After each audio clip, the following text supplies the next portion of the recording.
The company wasn't hacked. It was bleeding money through a rule nobody questioned, and that is what makes this story dangerous.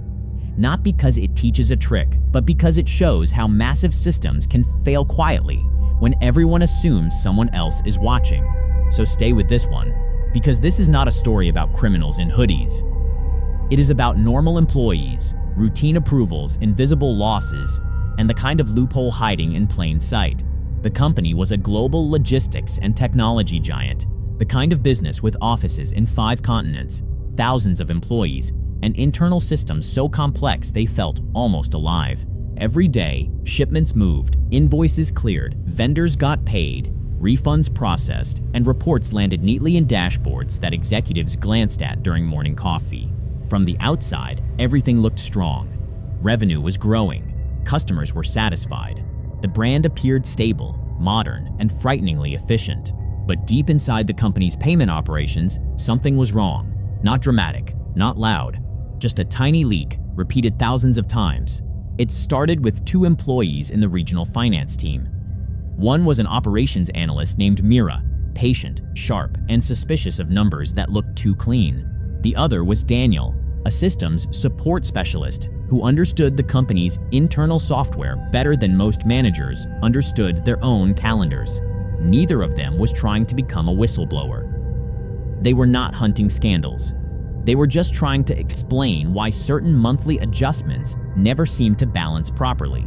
At first, the issue looked boring, painfully boring. The kind of spreadsheet problem that makes people suddenly remember they need coffee. A few refunds appeared twice in internal summaries. Some vendor credits seemed to move through the system oddly, small amounts. Nothing that would scare an executive. But Mira had worked in finance long enough to know that small numbers can be rude when multiplied by time. One strange refund was a mistake. 10 strange refunds were a pattern. Thousands across multiple regions were not a mistake anymore. That was a system speaking. Daniel checked the internal logs. Nothing looked illegal at first glance. No strange login from overseas. No suspicious malware. No dramatic cyber attack music playing in the background. Instead, the transactions were coming from approved workflows. The system itself was allowing them. That was the part that made both of them uneasy. The company had a refund and reconciliation process designed to move fast. Speed was important because delayed refunds damaged customer trust and slowed down vendor relationships. To make things smoother, certain low-value transactions did not require heavy approval. The policy made sense when viewed one transaction at a time. But systems do not fail only because rules are stupid. Sometimes they fail because smart rules meet real-world complexity and nobody updates the assumptions. Mira pulled more records. Daniel mapped how different departments touched the same transaction. Customer service, finance, operations, vendor management, and automated reconciliation all played a role. The deeper they looked, the more the problem changed shape. It was not a single bad employee. It was a design flaw dressed as efficiency. Nobody had built the system to drain money. Nobody had written a policy saying, please lose funds quietly every month, obviously. But the company had created overlapping processes where one department could trigger a correction, another could validate it automatically, and a third could close the case without seeing the full chain. That was the loophole. Not a magic button, not a clever hack. A gap between responsibility and visibility.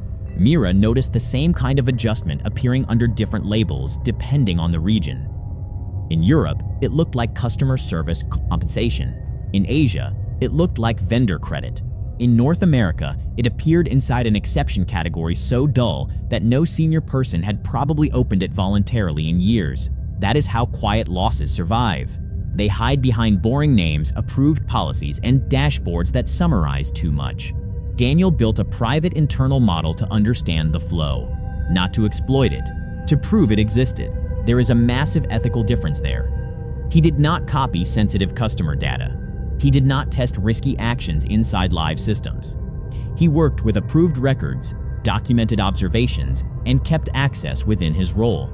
This matters because uncovering a weakness does not give anyone permission to misuse it. Finding a broken door is not the same as robbing the building. Mira prepared a timeline. Daniel prepared a process map. Together, they compared transactions across 6 months, then 12, then 18. The pattern became harder to ignore. Certain credits could be reprocessed under specific internal conditions, especially when case ownership moved between departments. Again, the exact mechanism is not the lesson here. The lesson is bigger. When accountability is split too thin, nobody owns the full risk. And when nobody owns the full risk, the system starts making decisions that humans assume someone else has already checked. By the end of the second week, Mira and Daniel were no longer dealing with a rounding issue. They were staring at a recurring financial control failure. The estimated loss was not catastrophic at first. Then they expanded the sample. The number grew, then grew again. It was not one giant theft. It was more unsettling than that. It was a silent drip through a global machine that processed millions of actions every month. Imagine a bucket under a leaking roof. One drop is harmless. 1,000 drops are annoying. A year of drops becomes a ruined ceiling. That was the company's problem. The leak had been normalized because each drop looked too small to deserve panic. Midway through the investigation, Daniel wanted to take the findings straight to senior leadership. Mira disagreed, not because she wanted delay, but because she knew corporate systems hate vague alarms. If you walk into a boardroom saying, "Something feels wrong," people smile politely and bury you under meeting minutes. So they worked carefully. They needed evidence, not drama. They needed to show the system failure without exposing details that could make the weakness worse. This is where the story becomes less flashy, but more important. Real ethical investigation is not cinematic. It is patient, documented, and occasionally soul-crushing. It means checking the same category 3 times because one label changed in 2022. It means asking why a control exists, then discovering nobody remembers. It means opening an old policy document and realizing it was written for a smaller company that no longer exists. If this kind of story helps you see business systems differently, subscribe and keep watching. The scariest failures are often the ones wearing office clothes. By the 3rd week, Mira and Daniel had enough to request a confidential review with an internal audit. That meeting was tense, not because anyone shouted, but because everyone in the room understood what the numbers might mean. Internal audit teams are trained not to panic. Their faces remain calm even when the spreadsheet is quietly setting the curtains on fire. Mira walked them through the pattern. Daniel explained the system flow at a high level. They avoided operational specifics that did not need to circulate. At first, the auditors asked polite questions. Then, the questions became sharper. Then someone stopped taking notes and simply stared at the screen. That was the moment the room changed. The issue was no longer an analyst's concern. It was a governance problem. The company launched a controlled investigation. Access was limited. Data was reviewed under supervision. Legal and compliance teams were brought in. For a few days, Mira and Daniel heard almost nothing. That silence was brutal. In corporate life, silence can mean many things. It can mean people are working. It can mean people are ignoring you. It can also mean lawyers have entered the chat. Mira worried the issue would be buried to avoid embarrassment. Daniel worried someone would blame the technical team for a policy failure. Both fears were realistic. In large organizations, discovering a problem does not always make you popular. Sometimes it makes you inconvenient. But the evidence was too strong. The review confirmed that the loophole had allowed repeated duplicate value leakage across several business units. Some cases involved honest confusion. Some involved careless approvals.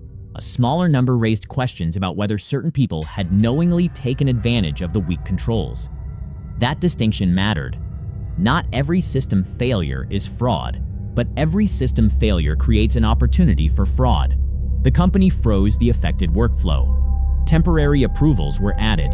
Certain automated processes were paused while finance and technology teams rebuilt the controls. This caused frustration. Refunds slowed. Vendors complained. Customer service teams grumbled because their easy process suddenly had extra steps. That is another uncomfortable lesson.